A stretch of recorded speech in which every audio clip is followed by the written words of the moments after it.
Hello, everyone. Welcome back to the Being Whole podcast. Thank you so much for being here. I am Dr. Cassandra LeClaire, and today I want to dig in and tell you a little bit about a speech I gave this past weekend.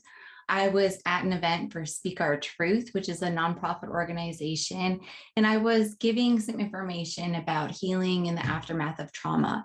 And this event was for sexual assault survivors. And as most of you know, if you've been following me for a while, you know that I am a survivor of childhood sexual abuse and of sexual assault. And today, before I lose any of you thinking that I'm going to talk about really heavy stuff that's going to be upsetting, I want to let you know that the purpose of today's conversation is to share with you some of the things I shared with that audience in terms of what I think has been the most valuable in helping me heal and recover from some of my traumas. So again, I'm going to share some of my speech with you and just talk you through some of the ways that I think I have healed in a way that has really brought me greater joy in my relationships and deeper peace and understanding within myself. So one of the things that I talked about this weekend was how I believe that healing is about returning to who you already were. A lot of times when we're going through trauma or crisis, we're focusing so much on the event. And in the aftermath, we're also looking at the event and what it has done to us. And one of the things that I think can get lost a little bit or that we lose sight of is the fact that what has gotten us through the event is who we already were.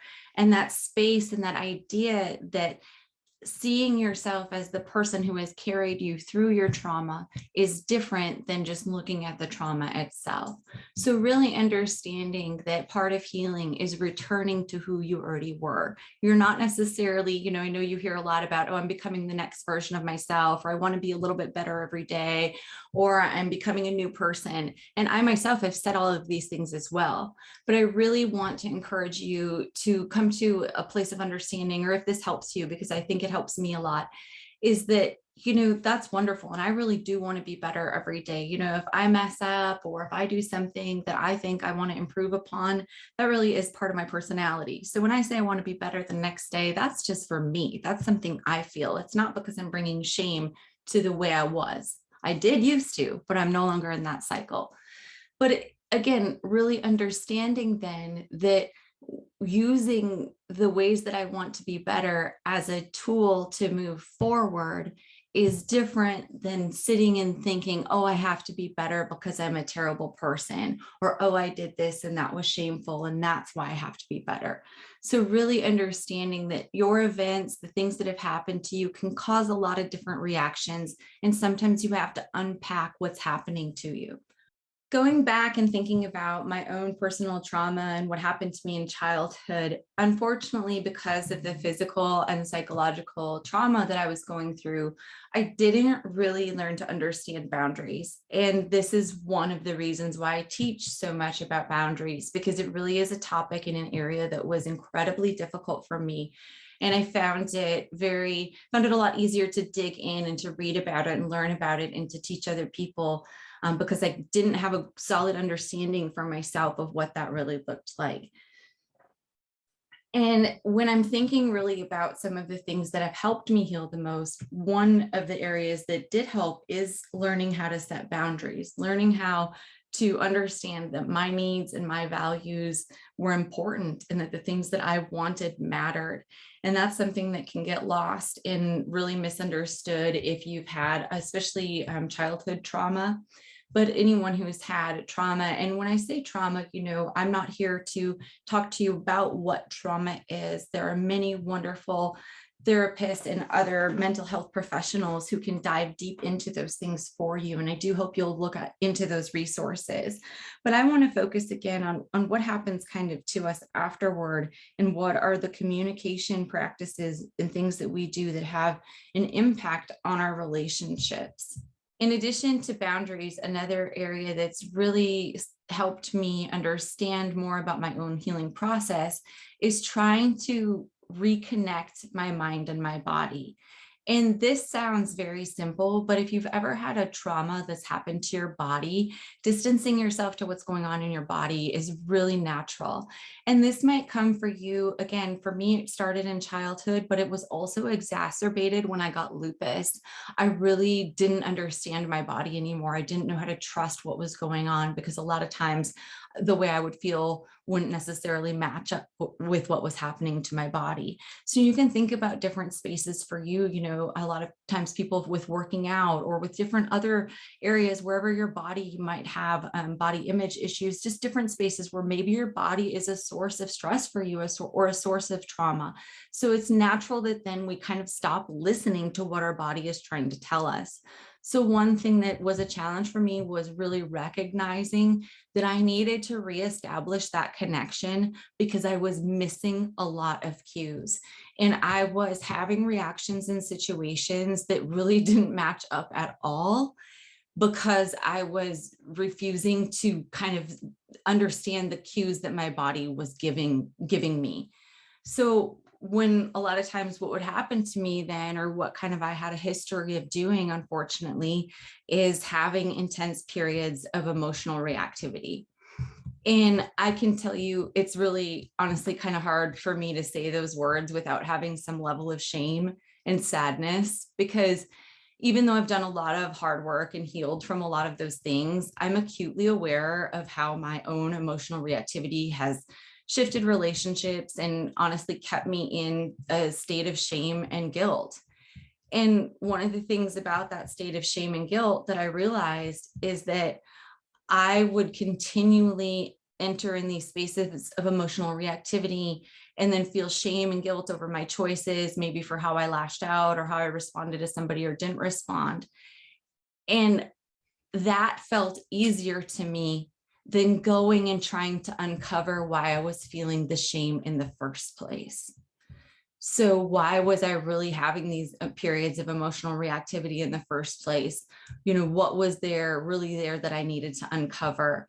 And for me, I didn't have the connection that some of these issues, some of these reactions were as a result of my trauma. I didn't have an understanding that some of these spaces that I was reacting in the same way, or some of these things that I was feeling in my body, and the reasons I was having those reactions were because that's exactly what my body was conditioned to do. So what I really had to do to kind of work on this for myself is, again, I had to figure out how to connect those two. I had to have a deeper understanding of what was going on in my body so I could take a second and slow it down and then have a reaction that was more representative of who I was. Because otherwise, I would continue to react and then have shame over my own choices instead of understanding that there was a situation that put me here and I need to work to heal from that situation so I can return to who I already am, who I already was. So I really had to think about what was happening inside of me. I really had to understand why it was easier for me to react in those moments instead of digging in to heal from some of the things that I knew were causing me pain.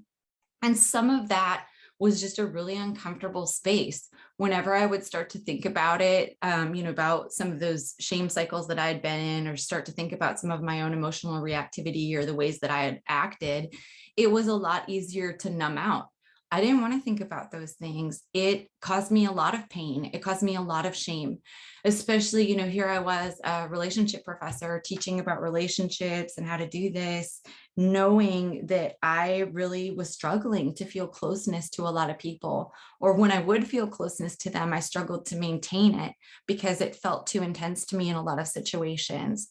Or not knowing, again, how to set those boundaries so I wouldn't understand that my nervous system was activated until it was too much for me. And then I would lash out because I would just need the situation to go away or change so I could calm down. So again, I would numb out instead of addressing those things, be it by, online shopping, drugs, sex, alcohol, whatever it was. And then guess what would happen? I'd go back into another shame cycle because I would know that those behaviors aren't something that I would want to do, or I would feel like crap, or I would treat people poorly in those situations. So again, a lot of this, like coming to an understanding about my trauma and about understanding how to heal from it, was really asking myself who I was in all of this and what I wanted to be going forward.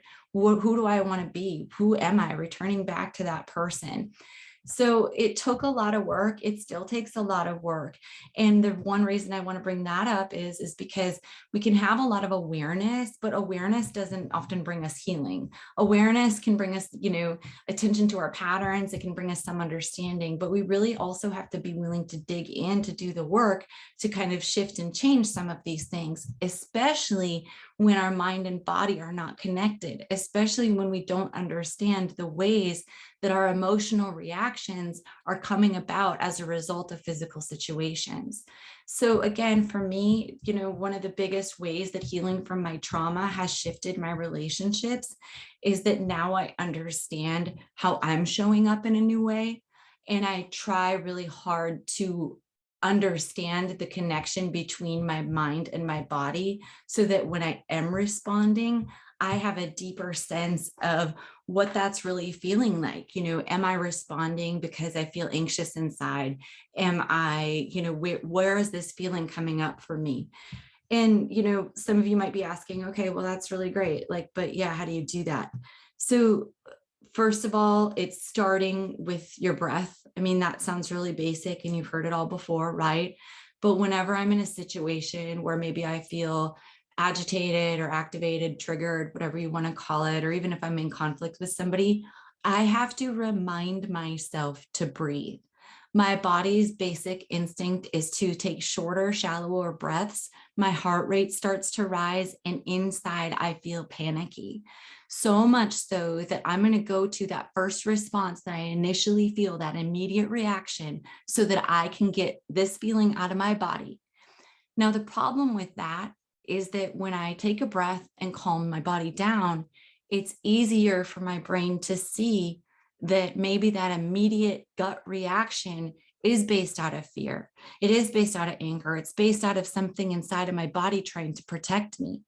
Taking that breath allows me to slow my body down a second and really ask, okay, do I need to be protected in this moment? And a lot of times the answer is no. My body is simply going back to a reaction that it's used to. My brain is going back to a response that it's comfortable with. So taking that breath is waking myself up and reminding me that I am in control over my reaction in that given moment. So that is one of the biggest things for me. If, sometimes it takes more than that. Sometimes it takes more than one breath. Sometimes it takes really moving through things. Sometimes it really takes going in and reflecting about different situations. I absolutely still journal. I do a lot of physical movement, be it in terms of whether it's working out or yoga or dancing it out randomly, just to kind of shake my body. Because again, feeling these physical sensations and really moving through them is something that helps me. I had to really think about the different ways that this was impacting me and be willing to do some of this work, even when it was uncomfortable. I had to look at my relationships and see kind of what themes and patterns I was creating. And it, again, for those of you who are maybe experiencing some aspects of emotional reactivity, or maybe if you're in relationships with other people who have a higher level of emotional reactivity, really something to understand is, where is that connection for you, or where is that connection for them?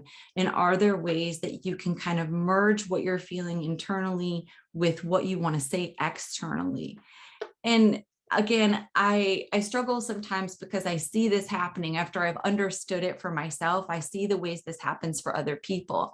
And so it's also kind of this fine line, this delicate balance of learning how to be able to accept other people for how they're showing up and the ways that they're healing and working on things, while still holding them accountable for their behavior. And I know that in my own relationships, that's been really difficult when people have held me accountable. It doesn't feel good to have somebody tell you that you're being emotionally reactive. It doesn't feel good to have somebody set a boundary on you when maybe you've been a little too much for them, or whatever it is. And so also really being able to take a few steps back from all of this and not take things personally as you're looking at your own healing journey, or as maybe other people are giving you feedback on what that has looked like. like or what that means to be in a relationship with them. Because one of the biggest things for me, again, and why this is so important for me to talk to you about this today and why I teach what I teach, is because doing this work and healing has allowed me to have the deepest and most connected relationships that I've ever had in my entire life. And that truly has started because I have allowed myself to be more open and vulnerable in relationships. And the only way that I am able to do that is because I really understand how my emotions are showing up for me. I'm able to really, again, calm myself, set some boundaries, speak from a place of intention, and be happy with how I'm showing up. And I'm very fortunate that then I've had people who've kind of evolved with me throughout this process. But I also want to let you know, I had a lot of people that didn't evolve with me throughout this process for a variety of reasons. And some of that was because of my previous reactions. I haven't always had the best track record with how I've shown up in friendships. Some of the relationships I've lost have also been due to me finally learning to set boundaries and no longer accepting behavior that was maybe previously something that I allowed. So thinking about all of the ways that my trauma has impacted my relationships, I can't even begin to get into them all here. But again, what I really try to focus on when I'm doing this work every day is not about my trauma, but about what I can do about it. What is it about me? How can I show up every day? How can I act in a way that's representative, not of who I am in the aftermath of my trauma, but as a result of who I already was from the very beginning? So again, thinking about things that could help you, meditation is big for me, breathing, journaling, just again, continued reflection. And I'm not saying that you have to dig into every single feeling at every single time, because as we all know, there is a time and a place for us to be able to kind of move through some big emotions and to really focus on healing different aspects. And sometimes when you're activated or triggers come up, it is understanding that's okay in that moment to calm your body down and then address those things at another time. So also remembering and realizing that when your body is activated, it's because it's trying to protect you. So thanking your body and your mind for being there for you and reminding it that you're safe in that moment. So thank you again for just being here and really understanding, what it is that I'm trying to do. I want to help you with your relationships. I want to help you understand how you're showing up. I want to take some of the principles that I've taught to all of my college students for years, and I want to apply them in new ways and hopefully show you how you can deepen your connection with yourself, but then also use your authentic voice to have better connections and relationships with other people. Thanks again for listening. Have a great day.